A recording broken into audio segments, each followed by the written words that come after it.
سورہ فاطر رکوع 16 آیت 29 اور 30 اللہ رب العالمین جل جلالہ کا فرمان عالی شان ان الذین یتلون کتاب اللہ واقاموا الصلاة وانفقوا مما رزقناهم سرا وعلانیۃ یرجون تجارۃ لن تبور لیوفیہم اجورہم ویزیدہم من فضلہ انہ غفور شکور۔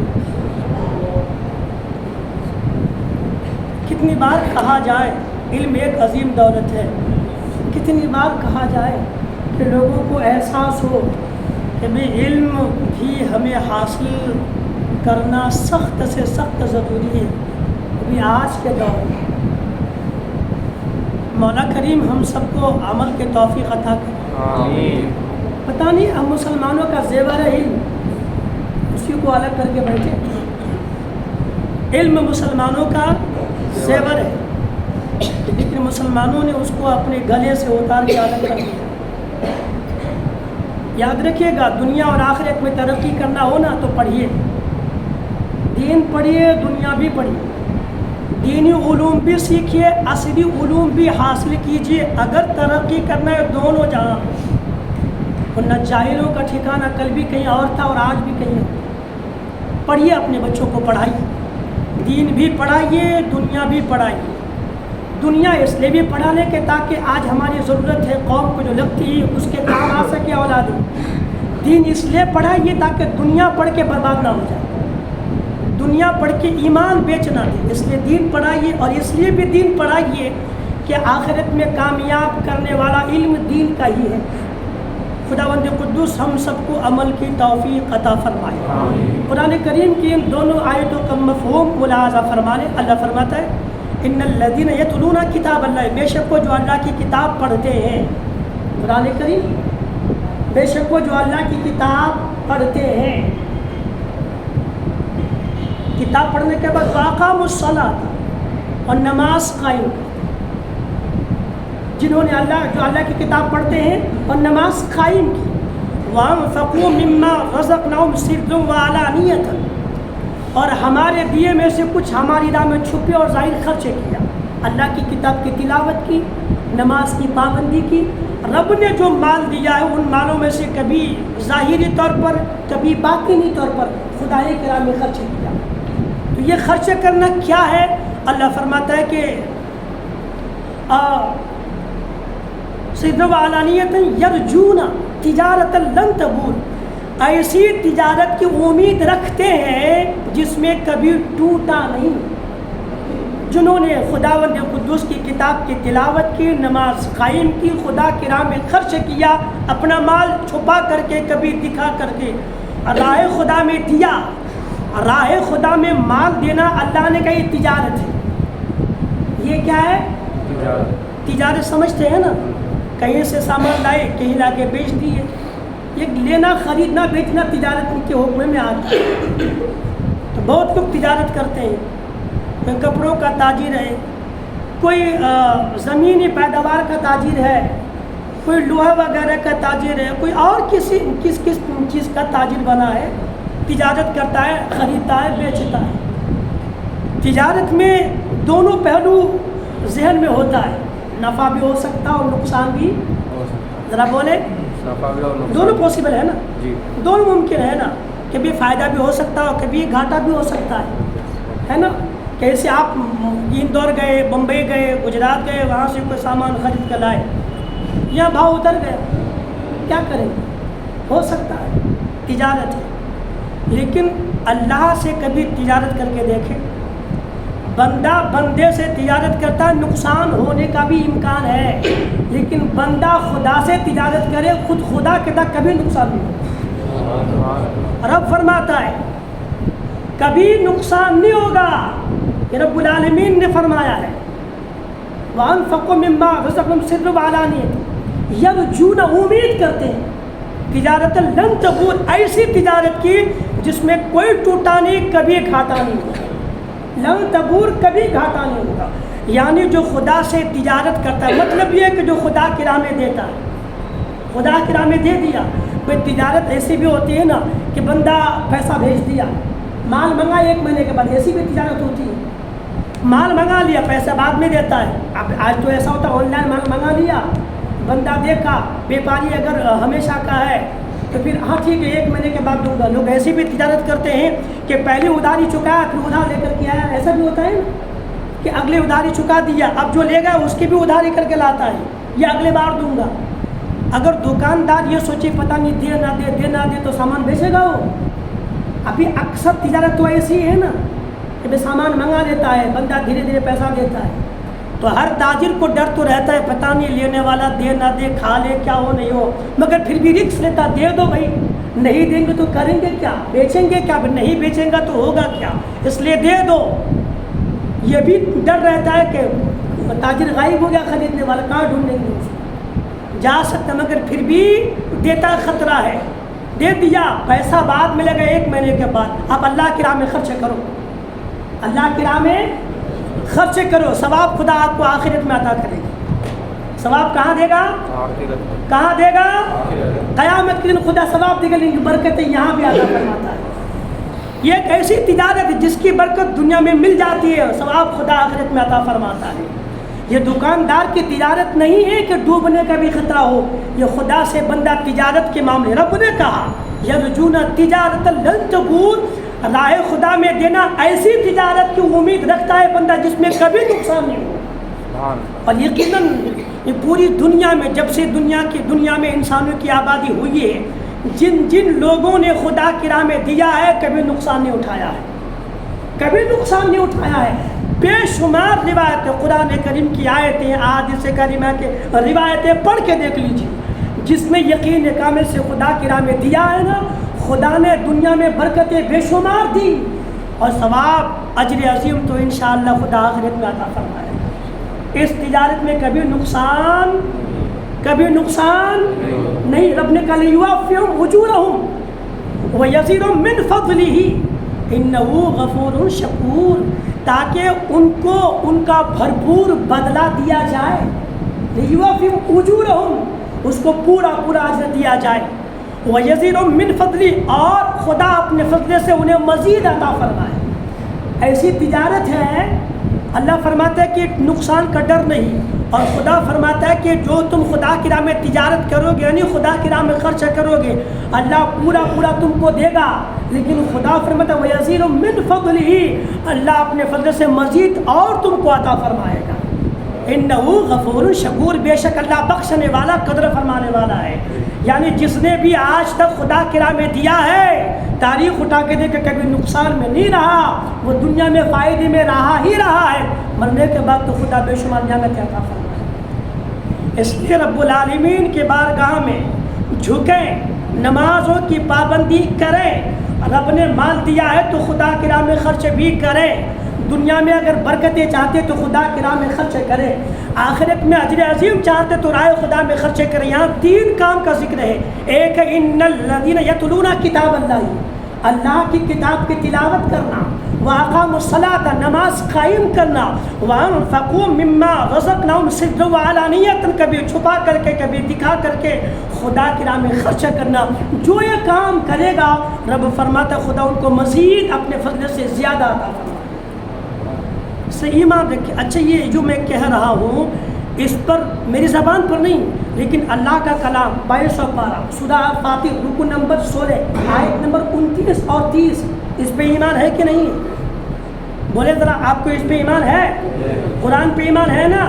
اللہ کے فرمان پہ ایمان ہے نا؟ یہ رب کا فرمان ہے. کبھی آپ کرا کر کے دیکھیں، آزمانے کے لیے نہیں، کبھی آپ دیکھیں تو صحیح خدا آپ کو کیسا عطا فرمائے. زکوٰۃ ہے نا، اسلام کے بنیادی باتوں میں سے ایک بات ہے زکوٰۃ بھی دینا. کلمہ، نماز، روزہ، زکوٰۃ اور حج، اسلام کی 5 بنیادی باتیں ہیں نا، اس میں زکوٰۃ ہے. زکوٰۃ فرض کرنے میں حکمت کیا ہے؟ اللہ نے مسلمان پہ زکوٰۃ کیوں فرض فرمائی؟ کبھی ہم نے غور کیا؟ 2 پوائنٹ یہاں پہ دیکھ لیجیے. زکوٰۃ فرض ہونے کی ایک حکمت تو یہ کہ خدا نے مالداروں کو مال دیا، اے مالدار تم غریب کا خیال رکھو. اس میں بے شمار حکمت ہے تاکہ غریبوں کا بھی خیال ہو جائے، غریبوں کا بھی پیٹ بھرے، غریب بھوکا نہ سوئے. مالداروں کو خدا نے دیا، اب تم غریبوں کو دو. تم دو گے خدا تم کو ثواب دے گا. تمہارے مال میں خدا نے غریبوں کا حق رکھا ہے، دو. غریب کا بھی چلے، اس کا بھی پیٹ بھرے، اس کا بھی دنیا میں معاملہ ٹھیک ٹھاک رہے. ایک حکمت تو یہ. دوسری حکمت یہ جو سب سے بڑی حکمت یہ، خدا نے مسلمانوں پر زکوٰۃ اس لیے فرض کیا تاکہ مسلمان اپنے ہاتھوں سے اپنے مالوں کو خدا کے راہ میں دے خرچ کرے. کبھی 100 روپیہ، کبھی 500، کبھی کسی اور نام پہ دیتا رہے. مال آیا ہے خدا کے راہ میں دیا، اپنے ہاتھوں سے دے گا، اپنی نظر سے دیکھے گا کہ میں اپنے ہی مالوں میں سے کچھ خدا کے راہ میں دے رہا ہوں. تو شوق بڑھے گا، محبت بڑھے گی، عادت پڑے گی، دیتا رہے گا. وہ مال کی جو محبت جو بندے کے دل میں بیٹھ جاتی ہے نا، بندہ جیسا خرچہ کرتا جائے گا، مال کی محبت دل میں بچے گی نہیں. مال کی محبت دل میں بسے گی نہیں. اس لیے کہ اگر مال کی محبت دل میں بس گئی بندہ تباہ ہو جائے گا. مال سے بندہ محبت کر لیا خدا کو بھول جائے گا. اس لیے کہ مال سے محبت ہوگی تو بخیل ہوگا، اور بخیل ہوگا تو برائی ہوگی، اور جو برائی کرے گا، گناہ کرے گا، وہ انسان تباہ برباد ہوتا جائے گا. یہ بخیلی انسان کو کبھی نہ کبھی ایمان کے دائرے سے بھی دور کر دیتی. ہاں یہ پروف ہے. قرآن کریم کے 10 پارہ سورہ توبہ کی ایک آیت ہے، میں اسے کل پڑھوں گا انشاءاللہ. ایک شخص نے کہا تھا خدا مجھ کو دے گا، میں خدا کی راہ میں دوں گا، مگر دیا نہیں، برباد ہو گیا. یہ میں کل بتاؤں گا 10 پارے کی کون سی آیت ہے، سننا چاہیں گے انشاءاللہ. نبی کے زمانے کی بات ہے، سرکار سے دعا کرائی، میں بھی دوں گا، دعا کر دے کچھ مل جائے. ہے کون میں کل بتاؤں گا، اس کا نام بھی بتاؤں گا، اس کی پوری بات بتاؤں گا آپ کو کہ اگر دل میں مال کی محبت بیٹھ گئی، دل میں مال کی محبت رچ گئی، بس گئی، بندہ مال خرچ کرنے سے ڈرنے لگا، بخیل ہو گیا، تب کبھی نہ کبھی اسی بخیلی کی وجہ سے ایمان سے ہاتھ دھو جائے. اسی لیے اسلام میں زکوٰۃ فرض ہے کہ خدا کی راہ میں دیتے رہو. مال جاتا رہے گا تو اس مال جانے پر افسوس نہیں کرو گے. اور خدا نے راہ خدا میں خرچ کرنے کے لیے گویا مسلمانوں کے دلوں سے مال کی محبت کو نکالنے کے لیے کتنے طریقوں کا اللہ نے رجحان دیا ہے. کبھی کہا تجارت کرو خدا سے، کبھی کہا خدا کی راہ میں خرچ کرو، کبھی کہا چھپا کر کے دے دو، کبھی کہا دکھا کر کے دے دو، کبھی کہا محبت میں دے دو، کبھی کہا نبی کی محبت میں دو. یعنی طرح طرح کی آیتیں ہیں. یہ صرف اس لیے تاکہ مسلمان کوئی نہ کوئی بہانہ مال خدا کی راہ میں خرچ کرے تو مال کی محبت جو دل میں بیٹھ جاتی ہے اس مصیبت سے بندہ بچا رہے. تو یہاں بھی کامیاب اور وہاں بھی کامیاب ہے. اچھا مزید یہ ہے کہ خدا کی راہ میں بندہ جتنا خرچ کرتا ہے خدا اتنا اس کو اور عطا فرماتا ہے. اس لیے وہ انشاءاللہ امید عمل کریں گے انشاءاللہ.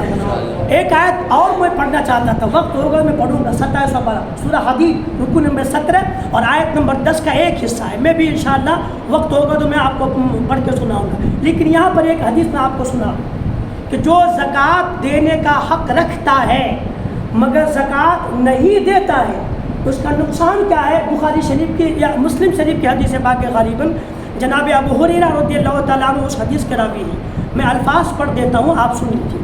عن ابی ہریرہ قال قال رسول اللہ صلی اللہ تعالیٰ علیہ وسلم ما من صاحب ذهب ولا فضة ولا يؤدي منها حقها الا اذا كان يوم القيامة صفحت له صفائح من نار فأحمي فيها في نار جهنم فيكوى بها جنبه وجبينه وظهره كلما بردت قيدت له.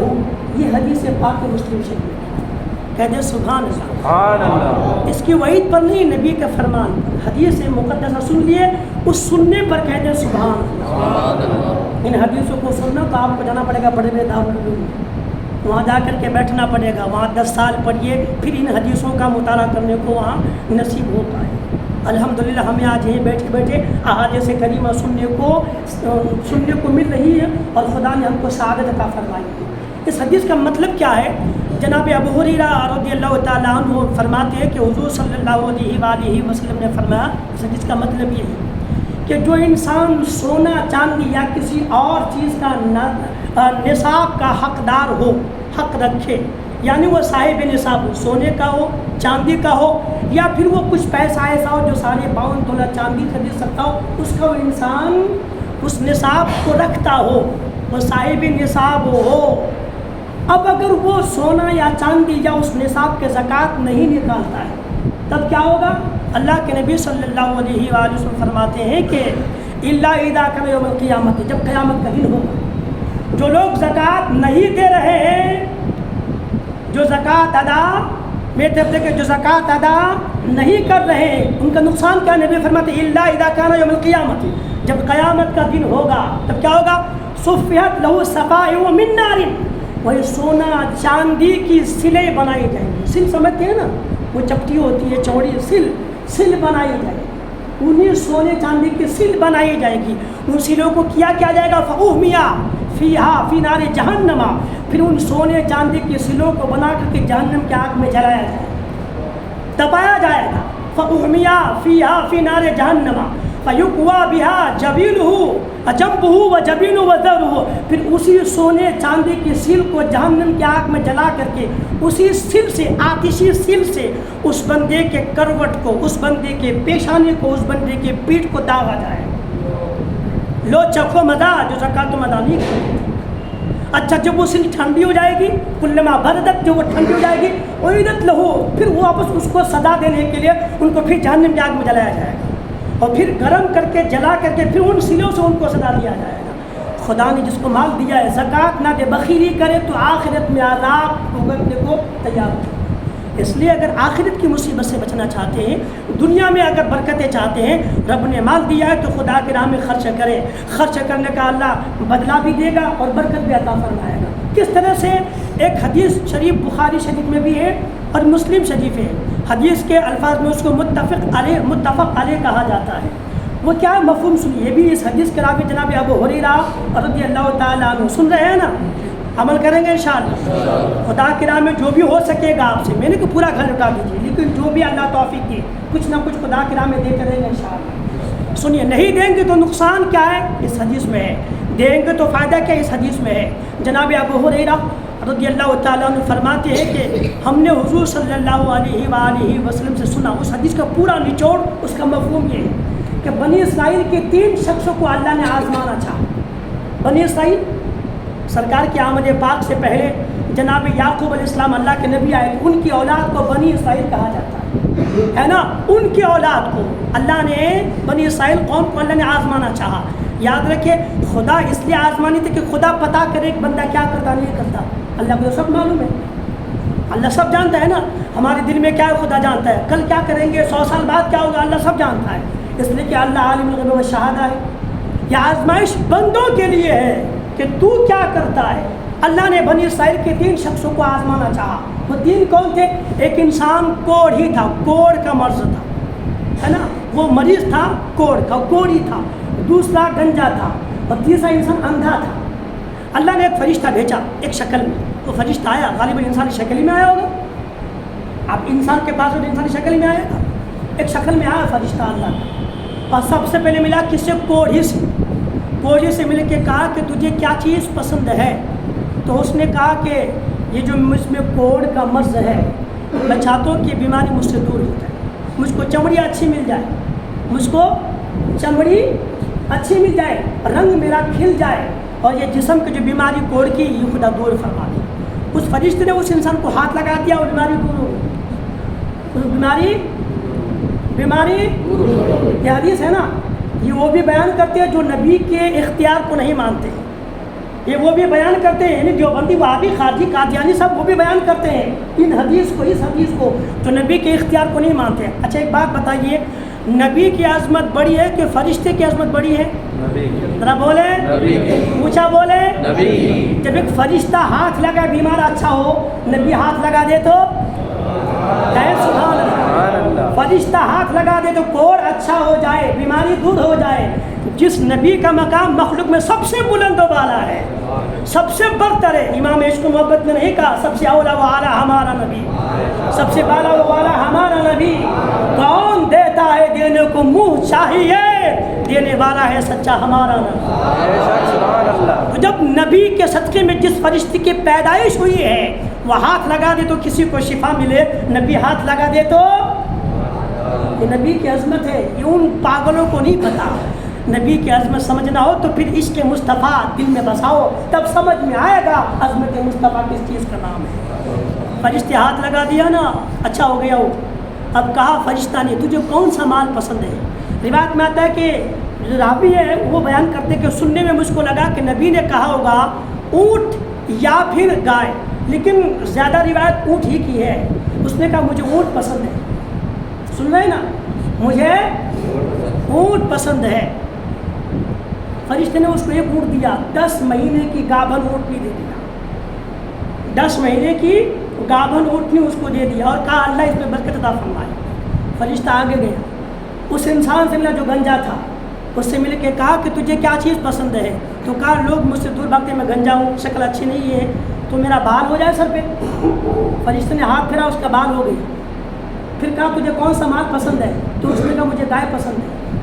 فرشتے نے اس کو 10 مہینے کی گابھن گائے دے دی اور پھر کہا اللہ اس میں برکت عطا فرمائے. فرشتہ آگے بڑھا, اس اندھے سے ملا, اس سے کہا تجھے کیا چیز پسند ہے؟ تو کہا میری آنکھ میں روشنی نہیں ہے, میں اندھا ہوں, کاش میری آنکھ میں روشنی ہو جائے, میں دنیا کو دیکھ سکوں, خدا کی مخلوق کیسی ہے, خدا کی قدرت, یہ سب میں نظارہ دیکھ سکوں قدرت کا. تو فرشتے نے اس کی آنکھ پہ ہاتھ پھیرا, وہ اندھا اچھا ہو گیا, اندھا اچھا ہو گیا. پھر کہا تجھے کون سا مال پسند ہے؟ تو کہا مجھے بکری پسند ہے. تو اس کو ایک گابھن بکری فرشتے نے دے دیا اور کہا خدا اس میں برکت عطا فرمائے. دعا دے کے چلا گیا فرشتہ. اب ادھر فرشتے کی دعا تھی, اللہ کی آزمائش تھی نا. اس اونٹ والے کو اتنے اونٹ ہو گئے کہ ایک پوری وادی اونٹوں سے بھر گیا تھا. اتنے اونٹ کہ پوری وادی اونٹوں سے بھر جاتا تھا. اور گائے والے کے بعد ایک گائے سے اتنی برکت ہوئی کہ پوری گائیوں سے, بیلوں سے وادی بھر جاتی تھی. اور بکری والے سے اتنی بکری ہوئی کہ پوری وادی بکریوں کی بھر جاتی تھی. یہ لوگ پھر اچھے ہو کر کے عیش کی زندگی گزار رہے تھے. اور پھر اللہ نے اسی فرشتے کو اس شکل میں بھیجا اور پہلے پہنچا اسی انسان کے پاس جس کو اونٹ دیا, جو کوڑی تھا. فرشتہ گیا اور کہا کہ میں مسافر انسان ہوں, منزل تک جانا ہے, کچھ نہیں ہے, اللہ کی اور تیری مدد ہو جائے تو میں منزل تک پہنچ جاؤں. اللہ کے نام پر جس نے تجھ کو یہ اونٹ عطا کیا ہے, جس نے تجھ کو یہ اونٹ دیا ہے, جس نے تجھ کو اچھا کیا ہے, تو بیمار تھا, اس خدا کے نام پر مجھ کو ایک اونٹ نہیں دے دیتا کہ منزل تک پہنچ جاؤں. اب اس نے کیا کہا ہے, میں کب غریب تھا, میں شروع سے مالدار رہا, یہ اونٹ میرے پاس برسوں سے ہے, میرے بابا دادا کے زمانے سے اونٹ میرے پاس ہے, میں کبھی غریب نہیں اور میں کبھی بیمار بھی تھا نہیں, میں تو ہمیشہ اچھا رہا ہوں. تو فرشتے نے کہا کہ میں تم کو پہچانتا ہوں, میں تم کو پہچانتا ہوں, تو وہی نا جو انسان کوڑ کے مرض میں مبتلا تھا. نہیں میں کچھ نہیں, میں تو اچھا تھا. تو فرشتے نے کہا ٹھیک ہے, جب تو ایسا کرتا ہے تو خدا تجھ کو اسی حالت میں پھیر دے جس حالت میں تو پہلے تھا, واپس کر دے اسی حالت میں جس میں تو پہلے تھا. فرشتہ کہا آگے بڑھ گیا, گائے والے سے ملا اور پھر اسی سے وہی کہا اس سے بھی کہ میں مسافر ہوں, منزل تک جانا ہے, خدا کا کرم ہو, اس کی مدد ہو, ساتھ میں تیری مدد ہو جائے, ایک گائے دے دے, منزل تک پہنچ جاؤں. اس نے کہا کہ بھئی میرے پاس میرے پریوار بڑا ہے, میں دے نہیں سکتا, میرے خرچ بہت زیادہ ہے, تم کو کہاں سے میں دوں گا, میں تم کو دے نہیں سکتا, تم کہیں اور جاؤ. تو فرشتے نے کہا کہ گویا میں تم کو پہچانتا ہوں, یہ مال تم کو اللہ ہی نے دیا ہے, آج تو نہیں دینا چاہتا. اس نے کہا میں کبھی غریب تھا نہیں, میرے پاس برسوں سے. کہا تو وہی نہیں ہے جو انسان گنجا تھا, سر پہ بال نہیں تھا. اس نے کہا نہیں, میں تو ہمیشہ سے اچھا رہا ہوں, مجھے کبھی کوئی بیماری نہیں ہوئی تھی. تو فرشتے نے کہا اچھا کوئی بات نہیں, جس حالت میں تو پہلے تھا خدا تجھ کو اسی حال میں پھیر دے, اسی حالت میں پھیر دے. آج تو انکار کرتا ہے کہ میں کچھ نہیں, بیمار نہیں تھا, میرے پاس برسوں سے مال تھا, اسی حالت میں خدا تجھ کو پھیر دے. فرشتہ آگے بڑا, بکری والے سے ملا, وہ اندھے سے, اس سے کہا جا کر کے کہ مسافر آدمی ہوں, خدا کی مدد دو, ساتھ میں تیری مدد ہو جائے, ایک بکری دے دے تاکہ بھی منزل تک پہنچنے کا کچھ نہ کچھ اسباب ہو جائے. جس خدا نے تجھ کو یہ بکریاں دیا ہے, اتنا مال دیا ہے, اسی خدا کے نام پہ دے دے. تو اس اندھے نے کہا تو ٹھیک کہتا بھائی, میں اندھا تھا, رب نے مجھ کو آنکھیں عطا کی, میں غریب تھا, کچھ نہیں تھا, رب نے مجھے بکری یہ دیا ہے. آج اس رب کے نام پہ تو جتنا مانگے گا میں تجھ کو منع نہیں کروں. یہ بکریاں جتنی بکری تجھ کو دے تو لے کے چلے جا, اس لیے کہ اس کو مجھے خدا ہی نے عطا کیا ہے, میں منع نہیں کروں گا, اس لیے کہ رب نے مجھ کو عطا فرمایا ہے.